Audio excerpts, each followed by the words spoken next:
41তম BCS এর গণিতের 11 থেকে 15 অংশ সলভ করবো এখন। তো 11 নম্বর ম্যাথে দেখেন এই ধরনের ম্যাথগুলো তো বিভিন্নজন বিভিন্নভাবে করে থাকেন, তবে আমি আপনাকে বলবো আপনি দেখবেন যে এই হরগুলোকে সেম আনতে পারেন কিনা বা লবগুলোকে সেম আনতে পারেন কিনা। দেখেন 12, 13 তো ভিন্ন একটা সংখ্যা, 12, 24, 8 এগুলো কিন্তু অলমোস্ট সেম সংখ্যা। আর যদি না হয় লসাগু করবো, আমি করে সমান করে দিব। তো তার আগে দেখেন আমরা এত কিছু বলার দরকার নেই, এখানে 24 আছে, যদি এখানেও 24 আনবো, এখানেও 24 আনার চেষ্টা করবো। আগে এই তিনটা ভগ্নাংশ আমরা তুলনা করি। এখন আমরা যদি লব এবং হরকে একই সংখ্যা দ্বারা গুণ করি তাতে তো কারো সমস্যা থাকার কথা না। যেমন এটাকে যদি আমরা 2 দ্বারা গুণ করি, উপরটাকেও 2 দ্বারা গুণ করতে হবে। তাহলে আমরা এটাকে 2 দ্বারা গুণ করলে উপরে পাবো 10 আর নিচে পাবো হলো 24। এটাকে কিন্তু আমরা 2 দ্বারা গুণ করলাম। আপনি লব এবং হরকে একই সংখ্যা দ্বারা গুণ করলে কিন্তু কোনো সমস্যা নেই। তাহলে একইভাবে 11 বাই কত ছিল 24। আবার আপনি এখানে একটা কাজ করেন না কেন, এখানে 3 দিয়ে গুণ করেন, তাহলে 3 দিয়ে যদি গুণ করেন উপরে পাবেন কিন্তু 9, নিচে পাবেন কিন্তু 24। তার মানে এই ভগ্নাংশকে উপরে নিচে 3 দ্বারা গুণ করলেন, এই ভগ্নাংশকে উপরে নিচে 2 দ্বারা গুণ করলেন। তো একই সংখ্যা দ্বারা লব এবং হরকে গুণ করলে তাতে কোনো সমস্যা নেই, মানের কোনো পরিবর্তন হয় না। আবার আপনি কাটাকাটি করলে কিন্তু এটাই ফেরত পাবেন, এই দুটো কাটাকাটি করলে কিন্তু এটা ফেরত পাবেন। এতে করে আমাদের লাভ হলো কি, দেখেন 24 দিয়ে ভাগ করবেন, মনে করেন 24 জনকে 10টা আপেল দিবেন, আর 24 জনকে 11টা আপেল দিবেন, 24 জনকে 9টা আপেল দিবেন। তাহলে ভাগে কে বেশি পাবে, এটাই কিন্তু সবচেয়ে বড় হবে।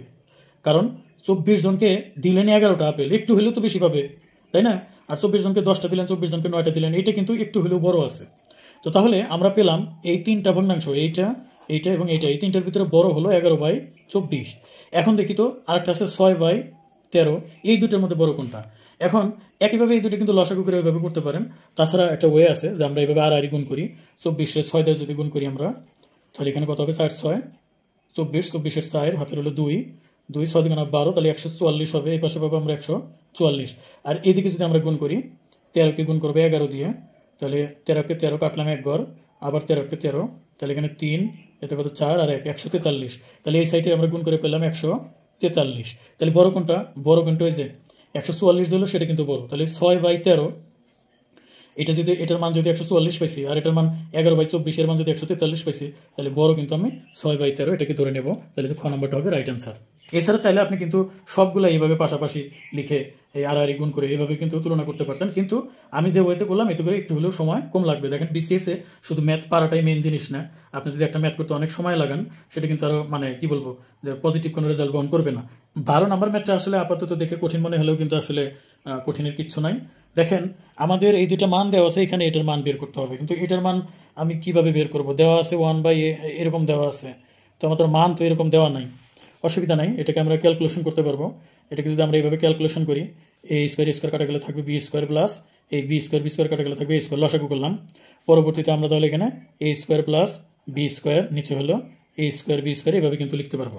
এখন দেখেন আমরা কিন্তু উপরে সূত্র ফেলতে পারি, সেটা হলো A square plus B square, সূত্র হলো A plus B whole square minus 2ab, আর এখানে এ এর উপরে স্কোয়ার, বির উপরে স্কোয়ার, তার মানে এ বি হোল স্কোয়ার লিখতে পারি। পরবর্তীতে যদি আমরা মান বসাই দেই, দেখেন এ প্লাস বির পরিবর্তে আমরা 7 বসাতে পারবো। তাহলে 7-এর উপর স্কোয়ার বিয়োগ 2 ইন্টু এ বির মান কত দেওয়া 12, আর নিচে এ বির মান কত 12-এর উপর কী হবে, তাহলে স্কোয়ার হবে। আচ্ছা, তার পরিবর্তে তাহলে আমরা 49 বিয়োগ এখানে পাবো 24, আর এখানে 12 12 144। তাহলে আমরা 9 থেকে এখানে কত 4 বাদ দিলে কত থাকে, তাহলে 5, আবার 4 থেকে 2 বাদ দিলে তাহলে 25, আর নিচে কত ছিল 144। তাহলে আমাদের এটাই কিন্তু এখান থেকে আমরা শুরু করেছিলাম ক্যালকুলেশন, ফাইনালি 25/144 পেলাম। তো 25/144 এই যে খ নাম্বারটা হবে কিন্তু রাইট অ্যান্সার। 13 নম্বর অঙ্কটা আসলে কিছুই না, আপনি যদি শুধু চক্রবৃদ্ধি মূলধনের সূত্রটা জানেন তাতেই হয়ে যাবে। তো আমরা জানি চক্রবৃদ্ধি মূলধন হচ্ছে সববৃদ্ধি মূলধন, বা মূলধন হলো p × 1 + r⁴n। এই সূত্র জানা থাকলেই কিন্তু অঙ্ক শেষ। পি মান হচ্ছে আসল, এখানে 800 দেওয়া, আর 1 + r, তাহলে 1 + r কত, আর মানে 10%, আর এর মান কত 10%। পার্সেন্ট মানে কি 100তে কত, তাহলে পার্সেন্টটাকে কিন্তু আমরা এভাবে লিখতে পারি। তো সেক্ষেত্রে দেখেন বন্ধুরা, আমরা তাহলে এখানে 10/100, আর এন মানে কি, এন মানে বছর, 2 বছর এরকম লিখতে পারি। তাহলে এখানে এইভাবে রইল। পরবর্তীতে কিন্তু 100, এটা যদি লসাগু করেন 100কে 100, নিচে হলো আর উপরে হলো 10, তাহলে 110, উপরে হবে 110, নিচে হলো কত 100, আর এর উপর স্কোয়ার আছে। স্কোয়ার থাকা মানে কি একই জিনিস দুইবার লেখা যায়, তাহলে আমি একই জিনিস দুইবার লিখলাম। এবার এই 2 শূন্য, এই 2 শূন্য কাটলাম আমরা, এই শূন্য এই শূন্য, এই শূন্য এই শূন্য কাটলাম। এখন দেখেন 11 গুণগুলো হবে 121, তার সাথে আমাদের 8 ছিল, 8 দিয়ে গুণন হবে, তাহলে 8 8, 8 দুগুণা কত 16, 16 6 হাতে থেকে 1, 8 8 আর 1 9, 968 হবে কিন্তু এটা রাইট অ্যান্সার, এই যে গ নাম্বারটা। 14 নম্বর ম্যাথটা আসলে পেঁচালো দেখলে কিন্তু ভয়ের কিছু নাই। এখানে ছিল log 2, তার উপর আবার ছিল log এখানে রুট ওভার ই তার উপরে ই স্কোয়ার। তো আমি একটা কাজ করি, আগে এইটুকুর ক্যালকুলেশন আমি একটু দূরে নিয়ে করে দিচ্ছি। সেটা হচ্ছে দেওয়া আছে কি লগ রুট ওভার ই তার উপর ই স্কোয়ার। তো দেখেন এটাকে আমরা কিন্তু লগ রুট ওভার ই, আমরা জানি এইখানে যে বেস থাকবো এখানে কিন্তু উপরেও কিন্তু সেম বেস আনবো, তাহলে রুট ওভার ই। এখন ইর জায়গায় যদি আপনি রুট ওভার ই দেন তাহলে তার পরিবর্তে কিন্তু স্কোয়ার দিতে পারবেন, তাহলে ওই স্কোয়ার আর আরও একটা স্কোয়ার, তার মানে ই টু দি পাওয়ার 4 দিতে পারেন আপনি। আর বিশ্বাস যদি না হয় আপনি ই টু দি পাওয়ার 4 মানে কি, root over E to the power 4 মানে কি, এটাকে আপনি 4 বার লিখতে পারবেন। Root over E root over E root over E আর একটা রুট ওভার ই, সবগুলো হিসাব করে দেখেন, গুণ করে দেখেন, সবগুলো 4টা গুণ করলে কিন্তু আপনি কি পাবেন, ই স্কোয়ারই কিন্তু পাবেন, ই স্কোয়ারই পাবেন। তো আমরা বুঝতে পারলাম যে ই স্কোয়ারের পরিবর্তে আমরা তাহলে রুট ওভার ই 4 দিতে পারি। পরবর্তীতে এই 4টা সামনে চলে আসবে এবং লগ রুট ওভার ই তারপর রুট ওভার ই, তাহলে সমান সমান এখানে 4 × 1 সমান 4 আসবে। তার মানে এই পুরোটুকুর মান কত আসছে, 4 আসছে।